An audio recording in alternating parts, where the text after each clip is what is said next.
eks mõnes mõttes me oleme kõik nagu kokapoisid või kokatüdrukud, et püüame serveerida nagu, kuidas me oskame siis oma roogasi lähedastele ja maailmale ja siis, aga maailmas on hästi suur eripära ja oleneb muidugi inimese kultuurist, enamus peavad ennast ikkagi alateadlikult, et ma olen jumal, et minu nagu see nägemus ja minu maitse, see on nagu absoluutne. Ja siis sa pakud neid toite, siis üks ütleb, et see on soolane, see on liiga magus, see on liiga, seesama toit, eks ju. See on liiga mage.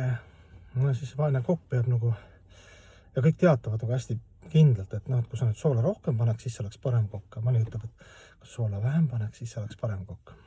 Siis kõik me oleme nagu elukokad ja oleme siis sisemisest kultuurist, et kui sinu jaoks ongi see toit liiga soolane, või liiga magus, siis kuidas sa seda nagu teatad?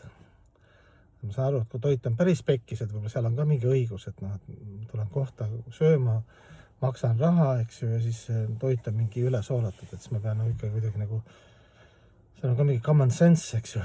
Aga see üldprintsiip on siis selline, et see armastuse printsiip nagu ühe nurga alt vaadatuna, et meie on nagu sisse kodeeritud see, et kunagi, kui tulevikus on olukord nii ja siis on inimesed nii ja koht nii, et siis ma olen õnnelik. Muidu küll öeldakse, et eluterve vaatlemine on, et parajalt minevikku, parajalt tulevikku, parajalt olevikku, et kõik peab olema balanssis, see on pikk eraldi teema. Aga põhipoint on see, et kui me siin ja praegu nende vahenditega, nende inimestega, see, mis siin praegu on, seda nagu alahindama või oleme üleolevad või mõtleme, et kuna tingimused on nii kehvad, siis ma ei saa siin õnnelik olla, et siis võib-olla kunagi tulevikus, võib-olla järgmises elus. Et seal on ka see nagu see lõks või see konks, eks ju. Et tegelikult Jumal on meil loonud sellisena, et siin ja praegu kohe on kõik vahendid ja kogu siis see loome ja Jumal ja õnn. Et isegi kui kehaliselt või suhteliselt suhetes või riigiliselt või ilma peal vaadates, et isegi kui seal on justkui nagu ebamugavad momendid.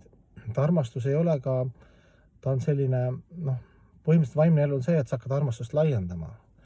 Et alguses sa tunned, et ma tahaks armastust unistada võib-olla tulevikus või kunagi oli minevikus üle midagi ilus, võt kunagi rohelisemat minevikus, noorpõlves kõik.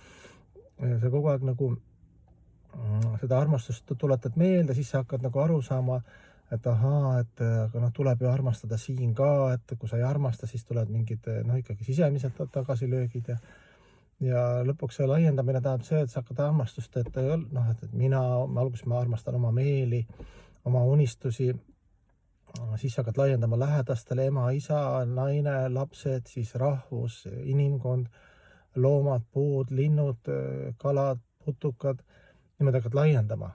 Ja siis saad aru, et et kui Jumal on täiuslik, siis sina oled täiuslik ja kõik on täiuslikud. Et armastus ei hallu absoluutselt mitte mingil juhul, et ta on rohkem või vähem. Et see on ainult meie teaduse see kiiks, et lihtsalt me ei oska, me ei taha, meil pole huvi, meil ei ole jõudu armastada kõike ja kõike kogu aeg ja siin ja praegu tunda, et paradiis on nüüd selles hetkes.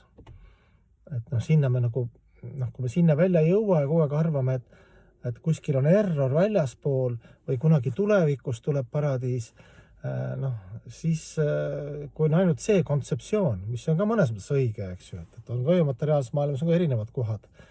Isegi looduse mõttes, kuskil on loodus lokkavam, kuskil on võib-olla külmem, kuskil mingis keskkonnas on sul inimesed viisakamad, mingis keskkonnas on nagu matsikari, mis iganes.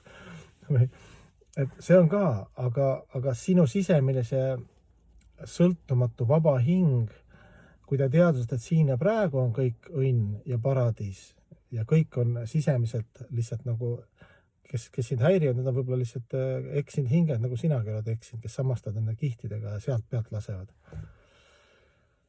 Et räägime üle lihtsad, elementaarsed, elu lihtsad kruuvid ja tõed ja meeleolud